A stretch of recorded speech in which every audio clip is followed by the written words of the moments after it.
Hi Cancer, this is Jav. Welcome po sa ating channel. Gamitin ang reading na ito bilang gabay lamang. Kung naka-resonate kayo, comment down. Tandaan, ito ay channel reading. Kunin nyo lang po kung ano ang naka-resonate sa iyo. This is for you, Cancer.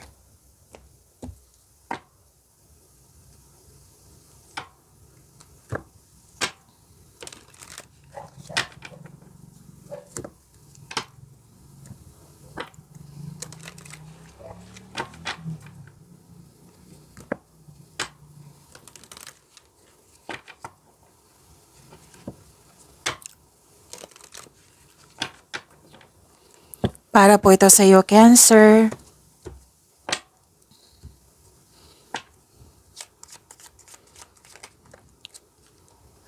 Maraming salamat po sa inyong patuloy na suporta, sa mga nag-donate, sa mga hindi nag-skip ng ads, maraming salamat po. Sa mga hindi pa nag-subscribe, subscribe na po kayo at click bell notification para malaman nyo na may bago tayong video. Para sa mga gustong magpa-reading, comment po kayo ng personal reading. Again, comment kayo ng personal reading and check my reply sa comment section. Cancer.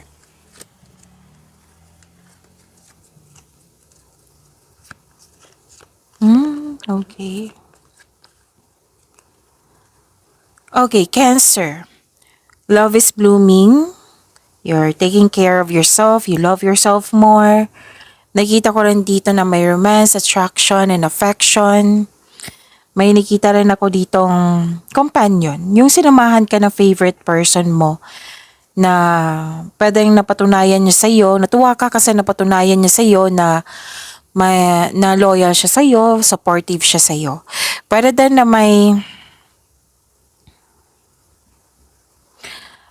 may bago kayong kaibigan or bagong kasamahan dyan na magaan ang loob mo sa kanya. Pwede din may bago kayong gamit dyan, pet, na nagbigay ito ng pamper sa iyo. Pwede din na hired kayo as katiwala.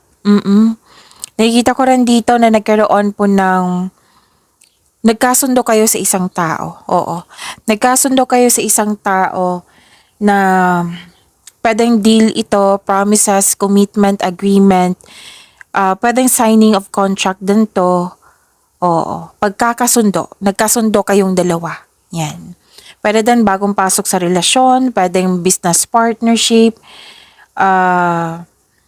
pwede din na proposal to, proposal sa buhay pag-ibig, pwedeng engagement, kasal, ikakasal. May nag-uusap din dito sa marriage contract.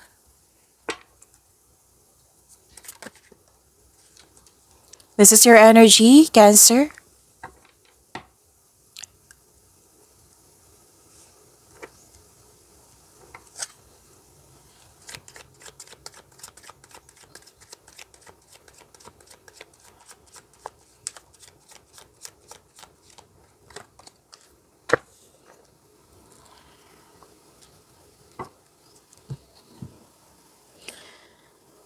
Okay, paalala lang po lalo na sa mga bago dito.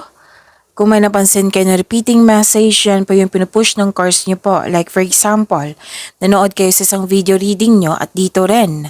At may napansin kayo na repeating message. Yan po yung pinupush ng course nyo na kailangan nyo bigyan ng atensyon, solusyon, at aksyon kung maaari po. So ano yung energy ni Cancer?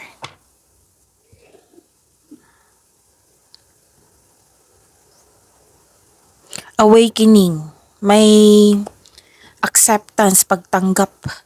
Oo, self-assessment, atonement. This is, kung sa astrology to, this is ending with new beginning, transformation. This is power, yung naging confident ka. Oo. May parating na paghahatol po or may pagbubunyag at may magsasorry. Pwedeng ikaw to or pwedeng siya. This is also means accept and release your past so you are able to enjoy the next phase of your life. So this is surrender, accept, release, and forgive. This card tells you na answering the call to action creates new opportunity. Kung may conflict po kayo sa isang tao, Accept your mistakes as well sa person na ito so you can successfully let the past go. Pwede din na yung dati mong malapit sa'yo, okay. Yung dating malapit sa'yo na nagkaroon kayo ng disconnection, ngayon may balak or pwedeng aksyon na ito ha, maaring magpakita or may balak pa na bumalik itong taong ito para humingi ng tawad sa'yo at mag-put ng closure. Again, pwedeng ikaw to or pwedeng siya. Seek forgiveness in order to move forward. Gagawin mo to for your inner peace. At kung may naisip kayo regarding sa career and money nyo na nangyari sa nakaraan na hindi mo nagustuhan, ang sabi ng card dito na mag-focus kayo sa pag-release sa nangyari sa nakaraan and move forward kayo into a new and more successful period. Acknowledge for your success is coming. Parating na po. Pero din sa financial growth, oo, may financial growth akong nakikita dito na magkakanap. Claim nyo po. Cancer.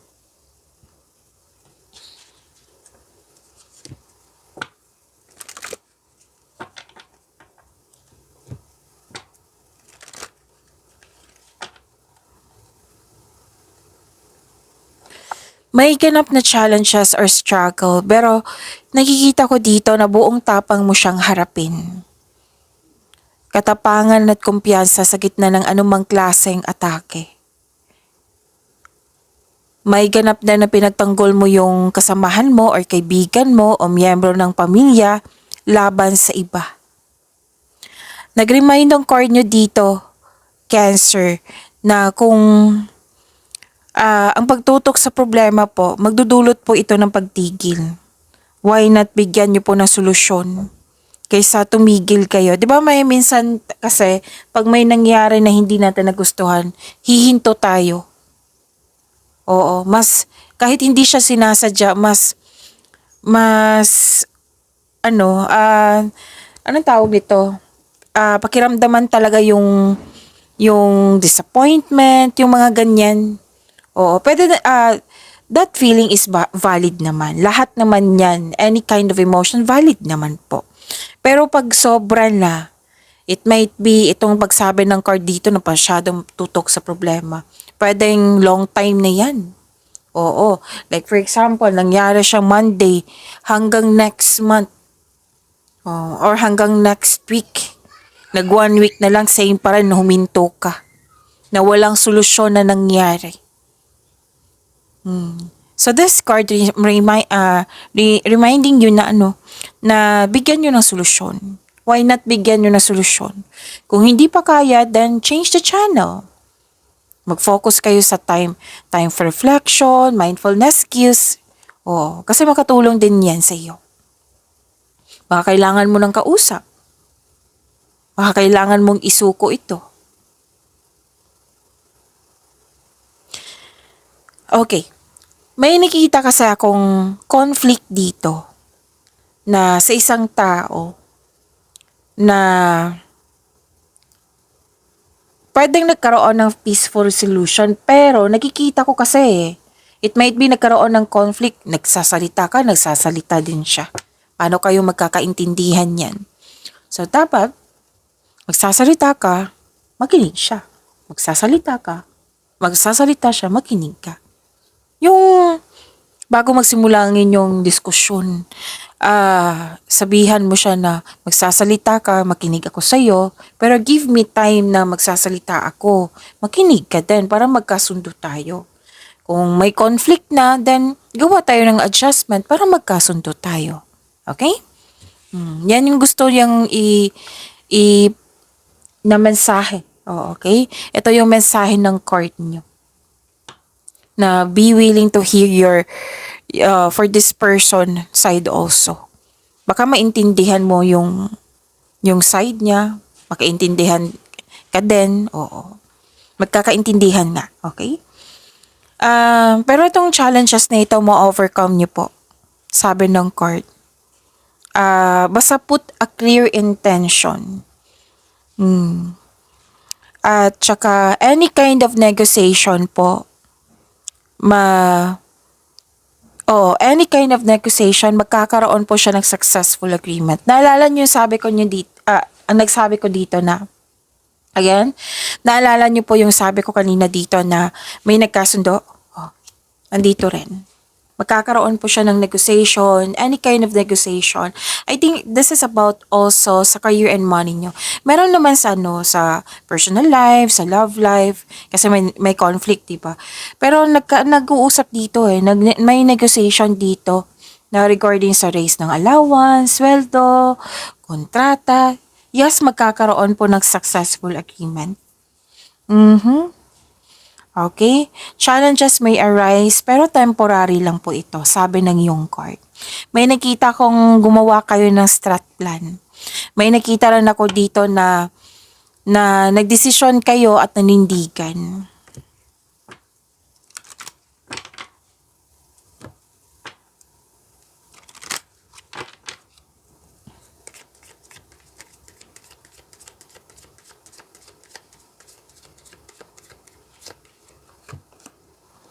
You and your loved ones are safe. Wow. Claim natin yan. Kahit hindi ako Cancer, claim natin yan.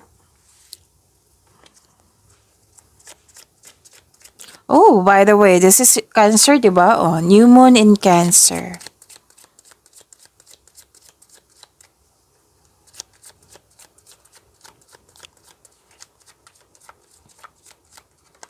Okay, so this is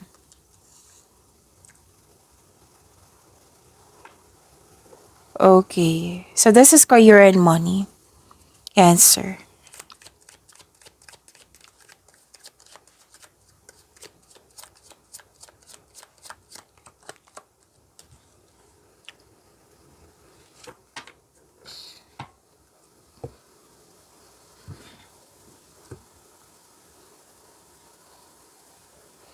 Okay, Cancer, sa inyong career and money po.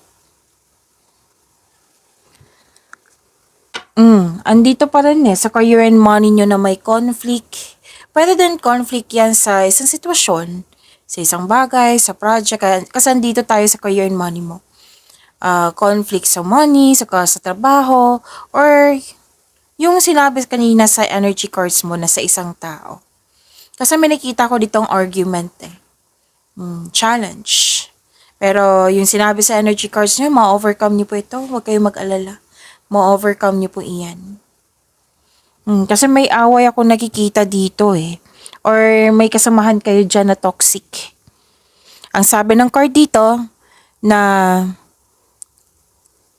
anong tawag dito? Umiwas or lumayo. Oo. Kasi hindi na ito nakakatulong sa iyong growth at hindi na nagbibigay ng peace of mind sa iyo. Kung pwede nasa iyo yan. Pwede din naman na andyan kayo, let's say may kontrata ka, di ba? So, syempre, kailangan mong tapusin yan. Pwede din naman hindi mo tatanggapin yung energy niya. Yung pagiging toxic niya. At magkinig kayo sa inyong intuition, sabi ng card. Kasi it will guide you away from toxic person or toxic place. Pero yung sinabi ng card nyo dito, mag-uusap talaga. Para din itong conflict na ito kasi may panlolokong magaganap or naganap na found out mo. Mag-iingat lang po, sabi ng card, mag-iingat lang po sa mga, yung sa response mo. Baka may gagawin ka, so ingat lang po, sabi ng card.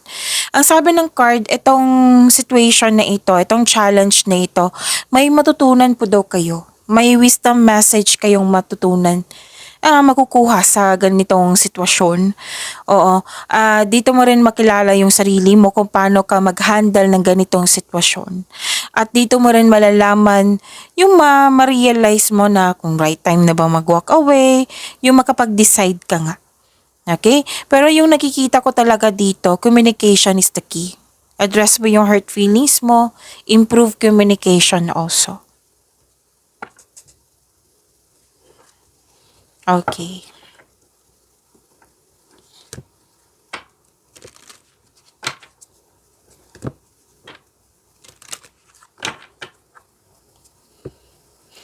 Nakikita ko rin dito na nagkaroon po ng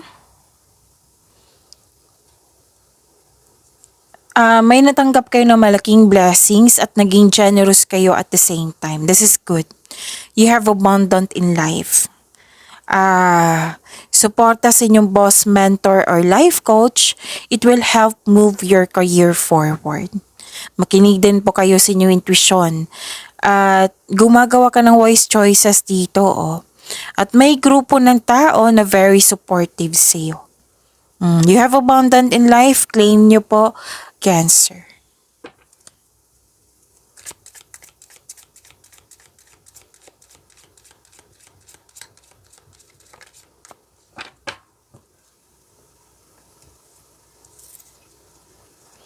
O, partnership. You're creating a strong and successful partnership. Consider finding a partner who can feel in the experience you're lacking. Certain relationships could be limiting your success.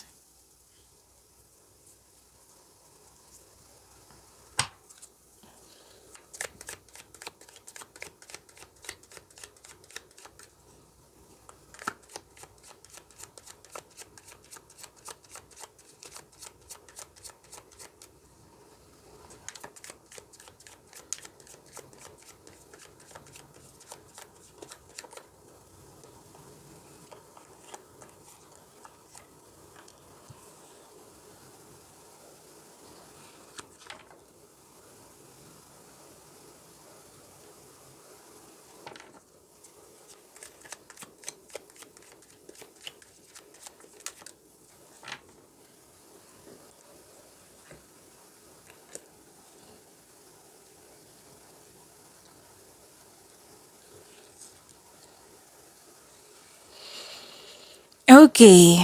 Sa love life, self-love, partnership, and romance. Nakikita ko dito,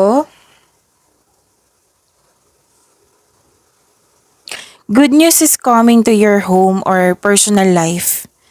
At may magandang balita na parating or may bagay na matutupad. At, matibay ang inyong relasyon. Maaring nag-date kayo ngayon after ng masalimuot na di pagkakaunawaan ng kahapon. Pwedeng sa isang tao to na mahalaga sa'yo, person mo, matalik mong kaibigan, family member. Oo, sa mga single po, handa ka nang pumasok sa buhay ng pag-ibig.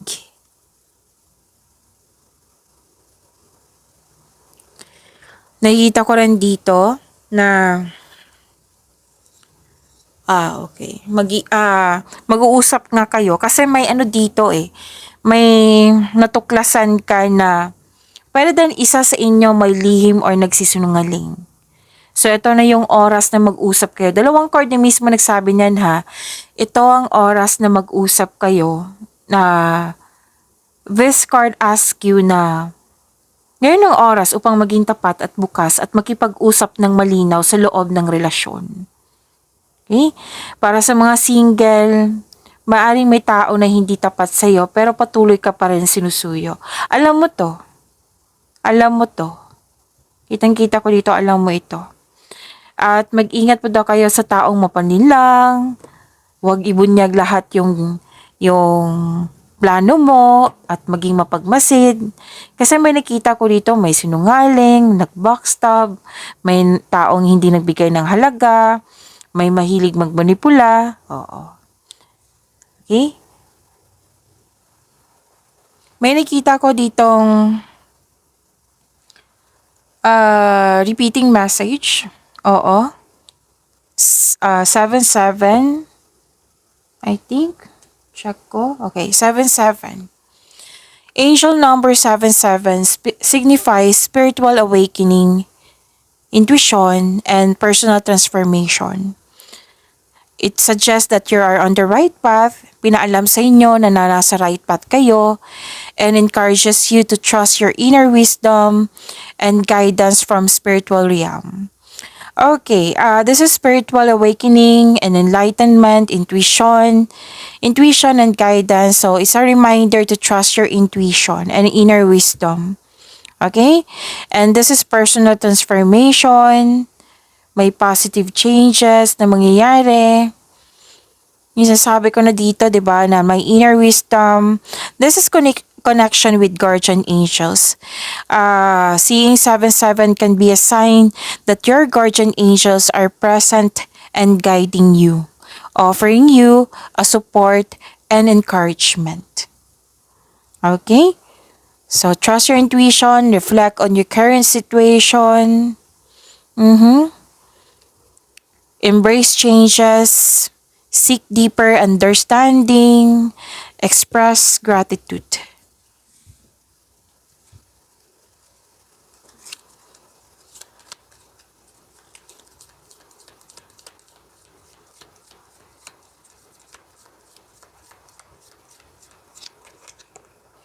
Look inside yourself. Examine what is causing you to feel this way. Pag-imanin niyo po yung blessings na binigay sa inyo. Cancer, see you tomorrow. Maraming salamat po.